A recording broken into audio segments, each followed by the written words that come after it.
krah Edi Ramës me qëllim që në zgjedhje 11 majit të mos ish numri 2 i asaj partie si që Erion Velia dhe në zorën e Sjangoni numër 2, që përsëri ishte Saliu, bën një mori protestash, ju i dini vetë aty para bashkisë, dhe merreshin me Erion Velin, në një kohë që ti je opozit, në rast se ti do të vish në pushtet, ti lufto qeverin, lufto kryeministrin, se ata janë njëshi, ata janë kryesorët, ata e udhëheqin vendin, nuk është kryetari i bashkisë.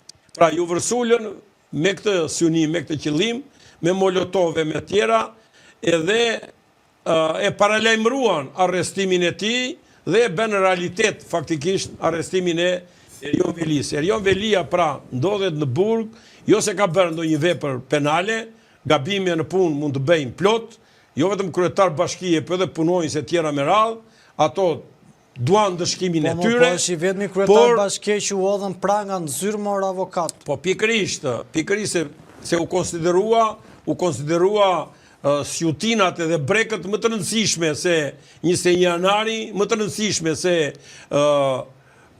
Gërdeci, më të rëndësishme se krimet e 1997-ës, lufta civile jubeatere, më të rëndësishme se grushi i shtetit e tjera me radhë. Po e le dhe Rama, Ky është maskaralleku i tyre. Avokat, po e le dhe Rama avokat. Nuk ka gjenë dorë, se nuk e pyet njeri. Do ta shkarkoj, thot Rama, do ta shkarkoj, e hoqi, se lasta gjonin mor avokat, fliste. Edhe njerë, mos unë zito, ti them unë.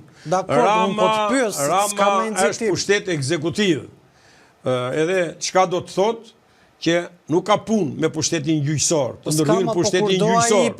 Dhe ai duhet i ruaj, domethënë duhet i ruaj ekuilibrat e pushteteve. Edhe bën mirë t'i ruaj. Ka patur raste që e ka humbur atë fillin, po përsëri e shtërhequr kur duhet tërhequr. Nuk është bërë kurrë realisht, domethënë ka bërë kritika, i ka bërë për çështje konkrete, i ka bërë për emra konkret gjyqtarësh dhe ka bërë edhe veprime të natyrës administrative nëpërmjet ministrit të tij të drejtësisë, duke i quar në organin kompetent që vlerëson punën e gjyqtarëve, për t'i parë ato kritika që i ka patur. I ka të drejta, por nuk i ka të drejta, dhe ato do vendosin përfundimisht, dhe jo kritikat e Ramës i ka bërë, por nuk është i natyrës Sali Berishës, i cili t'i vrasi gjyqtarët.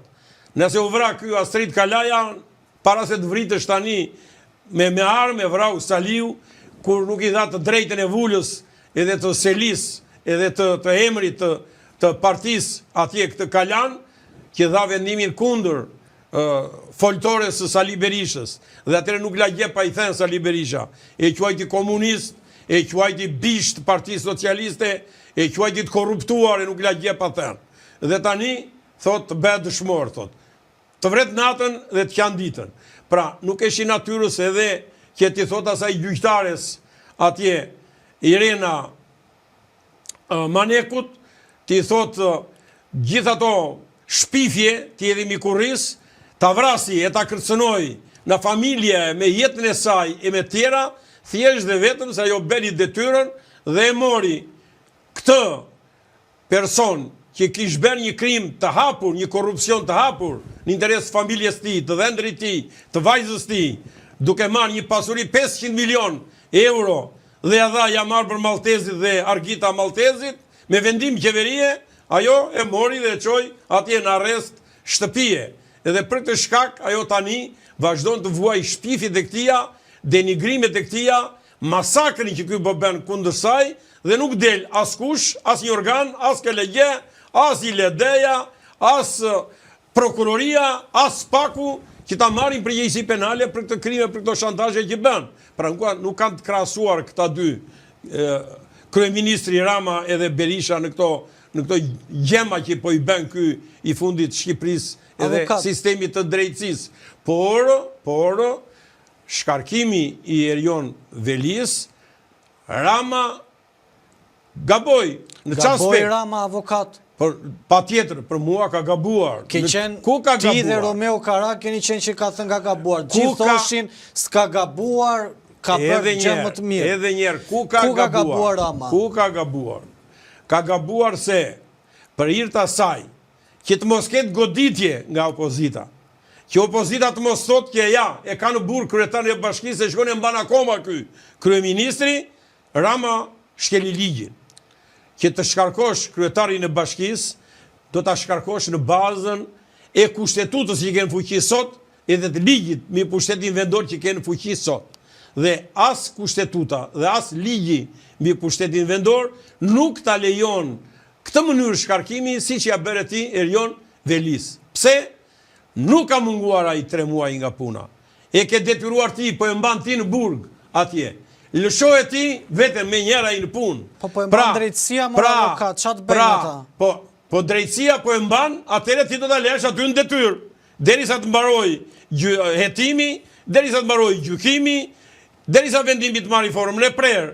Po ta lëm bashkinë pa kryetar, po ndryshon ligjin. Bë ligjin pastaj që po mungove 3 muaj. Si me arsye, si pa arsye, shkarkohesh. Jam dakord. Atëherë thuhet, e kemi me ligj edhe pa arsye largohesh na detyra. E dyta, e ke për detyrë t'ja bësh procesin e rregullt ligjor. Le të ketë bërë Erion Velia krimet e dynjas.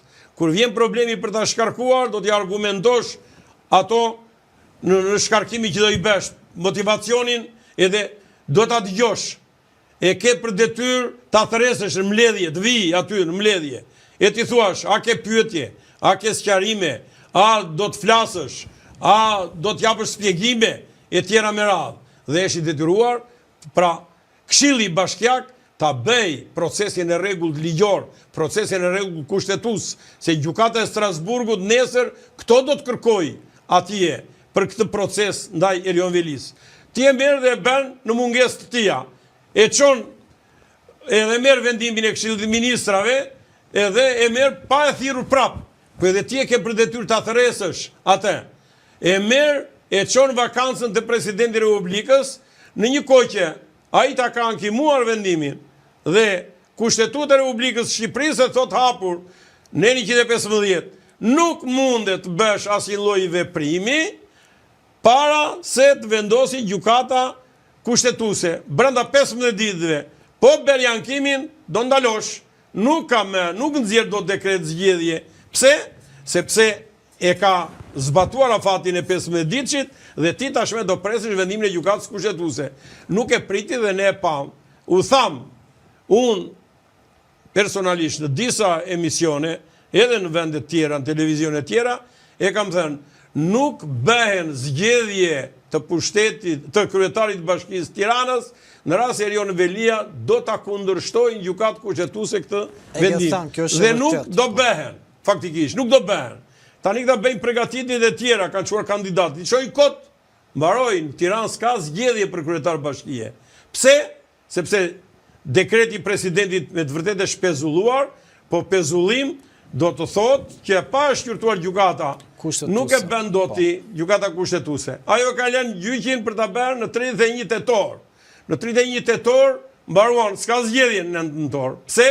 Po vetëm që të regjistrohen kandidati për kryetar bashkie do 1 muaj përpara. Kështu e thot ligji. Po s'u regjistrua, ka zgjedhje? S'ka. Mbaroi. Pra në Tiranë s'ka zgjedhje.